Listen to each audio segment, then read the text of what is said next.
Assalamualaikum warahmatullahi wabarakatuh. Alhamdulillahirrahmanirrahim. Kita bertemu lagi dalam pelajaran SKI. Ibu harap semoga kalian semuanya dalam keadaan sehat walafiat. Dalam pelajaran SKI kali ini Ibu akan melanjutkan lagi materi kita tentang dakwah Nabi Muhammad di kota Madinah. Dalam dakwah Nabi di kota Madinah, beliau mengalami beberapa peperangan. Menurut ahli sejarah, Nabi telah mengikuti 27 kali peperangan. Peperangan pertama adalah peperangan Ghazwah. Ghazwah adalah peperangan yang diikuti oleh Nabi. Sedangkan Sariyah adalah peperangan yang tidak diikuti oleh Nabi Muhammad SAW. Ya, jadi kalian ingat dua istilah tersebut, Ghazwah dan Sariyah. Ghazwah adalah peperangan yang diikuti oleh Nabi, sedangkan Sariyah adalah peperangan yang tidak diikuti oleh Nabi. Nah, salah satu perang yang terjadi pada waktu Nabi berdakwah di kota Madinah adalah perang Badar. Peperangan ini terjadi pada 17 Ramadan atau 8 Januari 623 Masehi atau 2 Hijriah di salah satu sumber mata air milik Badar. Karena itu perang ini disebut perang Badar. Dalam perang ini jumlah pasukan umat Islam hanya 313. Sedangkan kaum Quraisy berjumlah 1000 orang tentara. Dari mana kaum Quraisy sebanyak itu? Oke, kita akan flashback dulu ya, sejarah terjadinya perang Badar. Sejarah terjadinya perang Badar adalah ketika kabilah Abu Sufyan yang ingin kembali ke Madinah, ya, kembali dari mana? Kembali dari Syria, ya. Karena sebelumnya kabilah Abu Sufyan ini sempat merantau ke Syria, kemudian mau balik lagi ke Madinah, tapi merasa ketakutan karena dihadang oleh kaum Muslim, ya. Maka kabilah Abu Sufyan meminta bantuan kepada Abu Jahal di Makkah. Mendengar kabar tersebut, Abu Jahal akhirnya menggerakkanlah 1000 pasukan tentara untuk menyerang kaum Muslim. Padahal kaum Muslim tidak sama sekali menghadang kabilah Abu Sufyan. Karena mendengar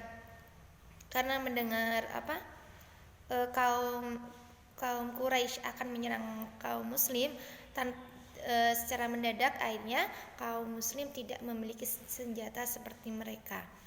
Tetapi dengan kuasa Allah, alhamdulillah, peperangan Badar dimenangkan oleh kaum Muslim, ya, dengan jumlah kaum Muslim yang meninggal syahid atau yang syuhada itu sejumlah 14 orang. Sedangkan kaum Quraisy berjumlah 70 orang yang meninggal pada peperangan Badar. Nah, kedua adalah perang Uhud. Perang Uhud ini adalah salah satu bentuk kekecewaan dari kaum Quraisy karena kalah pada perang Badar. Akhirnya kaum Quraisy menyiapkan 3.000 pasukan unta, 200 pasukan kuda, dan 700 pasukan tentara yang berbaju besi. Ya, perang Uhud ini terjadi pada tahun 3 Hijriah, jadi 1 tahun setelah peperangan Badar. Ya, sedangkan kaum Muslim hanya berjumlah 1000 pasukan.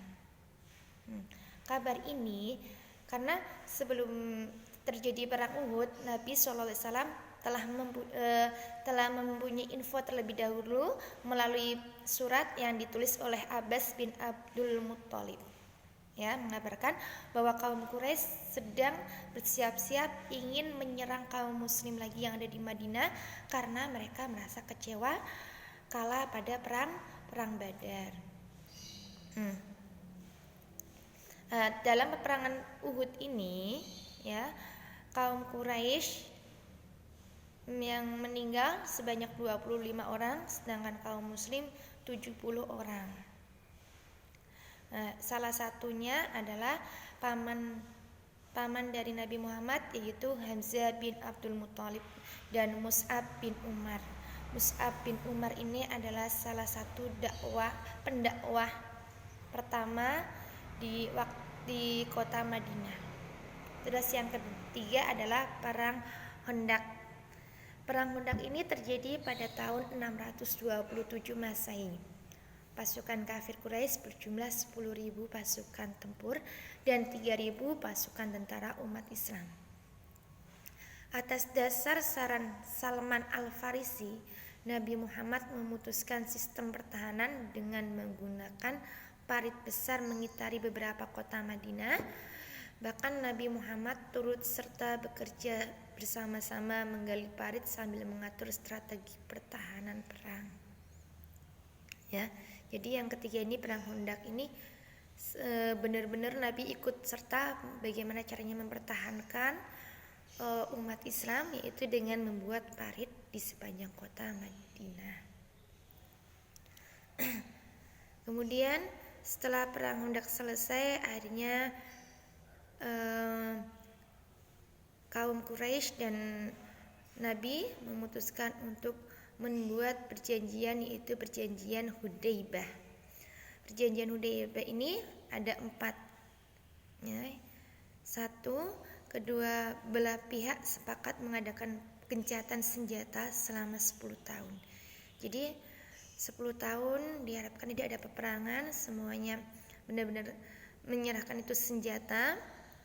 Terus yang kedua, setiap orang diberi kebebasan bergabung dengan Nabi Muhammad, atau setiap orang diberi kebebasan bergabung dengan kelompok Quraisy atau menjalin perjanjian dengan mereka. Dibukalah di situ demokrasi. Mau ikut ke kaum Quraisy silakan, mau ikut ke kaum Nabi silakan. Yang ketiga, setiap orang Quraisy yang menyeberang kepada Nabi Muhammad tanpa izin walinya harus dikembalikan. Sedangkan jika pengikut Nabi bergabung dengan Quraisy tidak dikembalikan. Nah, yang terakhir adalah 4, pada tahun ini ya Nabi Muhammad harus kembali ke Madinah. Secara kita lihat dari keempat perjanjian Hudaybah ini ada beberapa poin yang merasa kaum muslim merasa dirugikan. Ya enggak. Poin ketiga itu merasa kaum muslim dirugikan karena ketika kaum muslim bergabung ke Quraisy tidak dikembalikan, sedangkan kaum Quraisy yang bergabung ke Nabi Muhammad tanpa persetujuan wali harus dikembalikan. Akhirnya setelah merasa kaum muslim ini dirugikan, tadinya kaum muslim ingin melakukan perlawanan kembali kepada kaum Quraisy yang ada di Mekah, namun karena sudah diketahui oleh kaum Mekah, akhirnya dibatalkanlah perjanjian Hudaybah tersebut dan dibuka Fathul Makkah atau penaklukan kota Mekah. Kebijakan yang diambil Nabi Muhammad dalam Fathul Makkah: 1. Memerintah kepada para sahabat untuk tidak merusak dan mengotori kota Mekah dengan peperangan. Kedua, Nabi Muhammad SAW mengunjungi Ka'bah serta melakukan tawaf. Yang ketiga, Nabi Muhammad memaafkan semua kesalahan yang pernah mereka lakukan terhadap dirinya dan para sahabatnya. Yang keempat, Nabi Muhammad menganjurkan berhala-berhala sebanyak 360 berhala yang mengelilingi Ka'bah. Yang terakhir, Nabi Muhammad memerintahkan Bilal bin Rabah untuk melakukan azan di atas Ka'bah. Sejak saat itu datang berbondong-bondong penduduk Mekah, semuanya menyatakan keislamannya di hadapan Nabi Muhammad.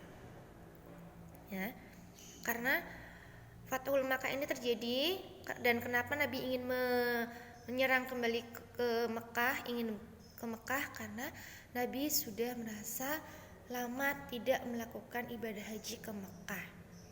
Ya, namun tetap dilawan oleh kaum Quraisy sehingga perjanjian Hudaybah ini dibatalkan.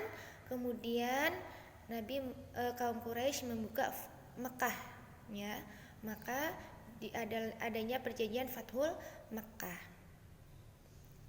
Oke, Ibu harap semoga penjelasan Ibu kali ini bisa kalian pahamin. Kurang lebihnya mohon maaf.